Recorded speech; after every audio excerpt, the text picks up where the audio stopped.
Good evening, and welcome to Community Issues, a Tapestry of Concerns. I'm your host, Alyce Smith-Cooper, and I am absolutely thrilled that you're here with us again this evening. I have as my guest this evening a gentleman that everyone in this community should know. Many of you do know, but I'm here to introduce you in perhaps a little different way than what you know him as. His name is Rudolph A. Johnson III, and he is the president and CEO of Neighborhood House Association. Now, the reason I say that you might know him a little different way is that over the years, because I have had the great good pleasure of observing his growth and watching him grow into the incredible executive that he is today, I knew him as Rudy. Some of you may know him as Rudy. But as he says, the name that you should be called is the name that's on your paycheck. And his name is Rudolph A. Johnson III. Yes. Welcome, sir. Thank you so much. It's great to be back. Without a doubt. Yes. You brought it to my attention that it was 4 years ago. Absolutely. When you first took over the helm of Neighborhood House, that you were on the show along with your executive team at the time, or at least Right. a part of them. Yes. And many, many things have evolved Right. since that time. Yes. Neighborhood House has evolved itself, not just in that 4-year period, but over the whole period of time that it's been in existence since 1914. Correct. Started out as a settlement house. Yes. Out of the old Hull House tradition of settlement houses. Very good. Yes. And Yes. so here we are today with an incredible service providing organization, $80 million budget, $193 million impact in the San Diego community, and an international visage, as it were. There's people that are looking at Neighborhood House and San Diego, per se, from all over the world. Sure. How did that happen? It didn't happen in just 4 years, but it seems to have made a twist, some sort of a change, Sure. a transition. Yes. I'd like to hear you say how you think that happened. Well, I think we've been focused on the core business aspects of running a multi-million-dollar operation. At our heart, we're a social service entity, and we're part of that settlement house movement that happened at the turn of last century. We've kind of morphed into this mega social service operation. However, we are trusted with the public good. Therefore, we have to be responsible business and enterprise individuals as we march through our daily operation. And so, we have single audits that we must pass and pass cleanly. We have worker comp issues. We have a $2.3 million payroll every 2 weeks, and we have over 800 employees that we're responsible for. So like any good business, we have to have our business acumen on point every day that we come to work, and that's what we do. Well, you have to have that on the one hand. Right. But on the other hand, this is a social service agency. Sure. And the people that have run it prior to your coming were social workers. Right. Now, it doesn't mean that they didn't have business acumen. I'm certain that they did it. It wouldn't have come as far as it did. But you come directly out of the for-profit world Yes. to Neighborhood House. Right. How did you make that transition? Well, first of all, I'm a product of this agency. Back in 1968, I went through this Head Start program. I was able to matriculate through the San Diego Unified School System, went to a historical black college, did my graduate work right here in San Diego, and then went to work for the city of San Diego. I became the general manager of the San Diego Convention Center, and when this opportunity presented itself, I said this would be a great opportunity to come back to the community that produced me and really go to work in making sure that this organization was on the right foot and it was financially viable enough to last for the next 100 years. And that was my goal. Well, you'll excuse me if I have this big grin on my face. Can't help it. So sorry. Not sorry at all. Because what I'm hearing is a story of one of the neighborhood kids Right. from Oak Park area. Yes. Went to local schools, and mom and daddy raised you right here, and they worked in the community, and you were raised in the community. And somehow or other, going away to school didn't change your mind about what was important to do back in your own community. Sure. And it's a little known story.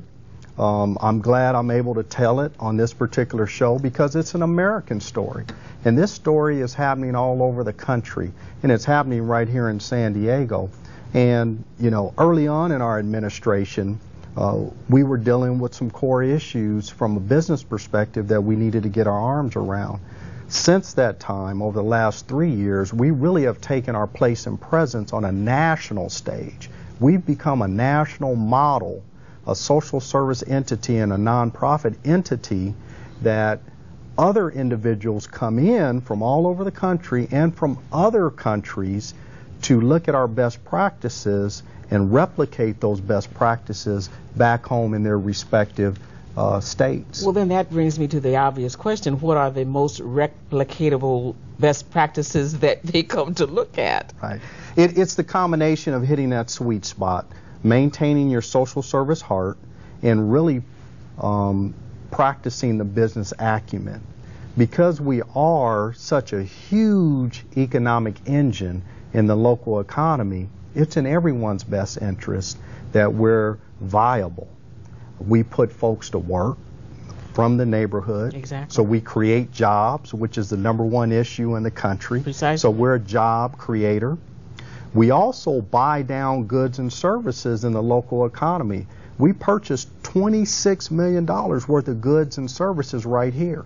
That's paper, that's milk, that's food, that's business cards. All those core essential things that businesses need to thrive and stay alive and viable here in the local economy. So it's in everyone's best interest that we maintain our place and presence right here in San Diego. And that's been my mantra this last couple years. I would say that you're absolutely right. There was something that didn't happen that I know you wanted to happen early on. I don't know if you want to talk about that or not, but I'm interested in case you are. The 41st Street property, right, which was where, the neighborhood house broke that ground and had their business offices for many, many years. And then they moved out into a larger industrial area. Mm-hmm. And I thought that you wanted to come back to that. That didn't happen? That did happen, it actually. Did happen. Yes. Okay. And it's great that you bring that up, and I hope the viewers go back and watch the show from 4 years ago and really grade me on what I said I was going to do 4 years ago. I might have to do that. And then tell them to write in my grade. Because one of the things I think I said on the show was that I personally, as the president and CEO, was going to bring my office hours back to the community. 2 days a week, every Wednesday and every Friday, I'm officed out of the 41st Street location. Is that right? And just like the President of the United States, wherever he is, that becomes the Air Force One. So when I'm back at 41st Street, that's the flagship. And so when I'm there on Wednesdays and Fridays, we're operating under the flagship of 41st Street. And so we are back in the community. Yes, indeed you are, right across from Baker Elementary School. Right there, Ocean View Park. Yes, yes. Well, that's so important because once we get this business acumen, even though we're involved in the social services component, it has a tendency to, for some people, to not look like it belongs to the community anymore. Mm-hmm. And that's why I think it was so important when you said that, mm-hmm, and I'm glad now to know that you did that, mm-hmm, that you brought the offices back to where people could identify that this was where I used to go when I knew that I needed this and I could get this, whatever this was. Sure. And it's not just coming back and wearing that business hat. It really is improving your service level to a level of excellence. And that's what we practice now. Every time someone comes into our offices, they're greeted with a level of excellence. Every service we provide in the community is provided with a level of excellence. Our facilities have gotten a facelift. So when you walk in, you won't even recognize 41st Street any longer because we've cleaned it up. We manicure the lawn. We have new signage up. And you're going to be met with smiles and a level of excellence you probably haven't experienced in a long time. And that really is part of the business acumen. It's not just saying that you're going to put on that hat. It's really delivering to the community. Because our motto is, even if our clients could afford it, they would still choose Neighborhood House because we're that good. Wow. That's really saying something. Absolutely. I like that a lot. Yes. I truly do. And you know what? I am coming over to 41st Street. We welcome you. I will. I will. That was home for a part of my family for a very long time, and that when my husband worked for Neighborhood House, that was where he was housed. And so I'm always fascinated in knowing what are the programs that you're presenting to the community now. Well, we're really a jack of all trade in the social service arena. We provide Head Start services, which is early Big childhood time. education, Yes. which is the marquee program.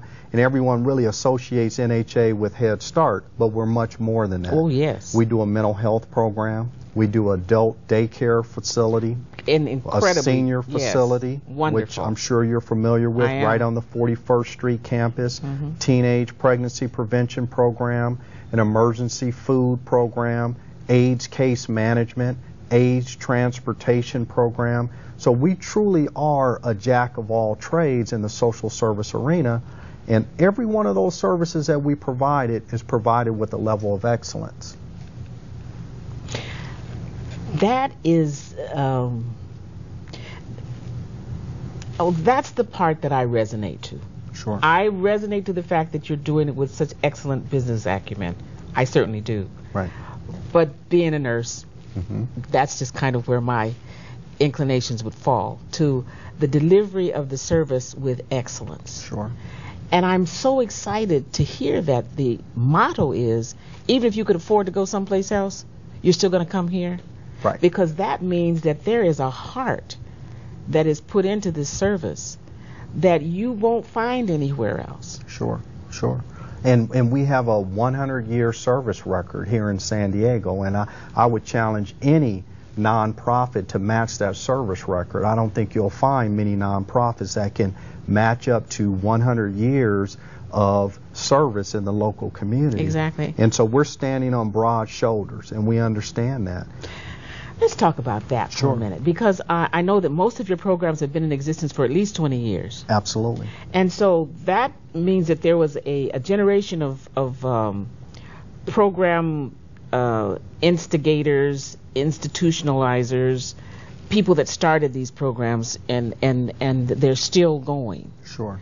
That's not always the case, is it? When No, somebody it's not. else starts something, Right. and then new people come in, the Right. broom sweeps, and you very rarely see the same things anymore. Sure.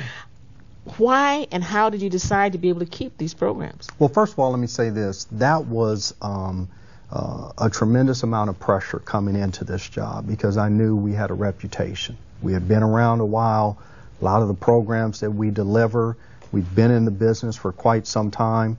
I didn't want to be the guy that would come in and really fumble all of that away. So the first thing I wanted to do was get my arms around exactly what we did in the community and for the community. Then I wanted to stabilize the organization, build the infrastructure, create systems that were efficient and effective, bring the best management team to the table that I could go out and find from around the area, create a cohesive board. We've done all that.